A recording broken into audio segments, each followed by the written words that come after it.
આ તરફ પોરબંદર જિલ્લામાં પણ વહેલી સવારથી જ વરસાદ નોંધાયો છે અને જિલ્લાના રાણાવાવ છે પોરબંદર છે તે તાલુકામાં વરસાદ નોંધાયો।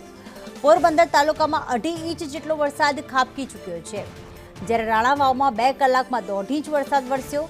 ભારે વરસાદથી રસ્તા પર પાણી વહેતા થઈ ગયા છે। ઋષિ થાનકી અમારી સાથે જોડાઈ ગયા છે। ઋષિ, પોરબંદરમાં સવારથી કેવો માહોલ જામ્યો છે વરસાદી?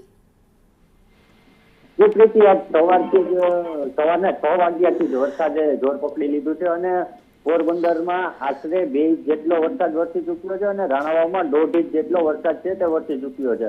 હાલ જે પોરબંદર શહેરની વાત કરીએ તો પોરબંદરના અનેક માર્ગો પર વરસાદી પાણી છે તેનો પણ ભરાવો થઈ ગયો છે અને દર વર્ષની જેમ આ વર્ષે પણ સમસ્યા સર્જાઈ શકે તેવી શક્યતાઓ પણ સેવાઈ રહી છે। પોરબંદરનો જે રાજીવનગર વિસ્તાર છે, છાંયા ચોકી વિસ્તાર છે, બિરલા રોડ છે, એ વિસ્તારોમાં દર વર્ષે વરસાદી પાણી ભરાતા હોય, પરંતુ હજી કોર્પોરેશન આવ્યા બાદ ક્યાંક આ સમસ્યા ઘટી ગઈ હોય તેવું પણ લાગી રહ્યું છે।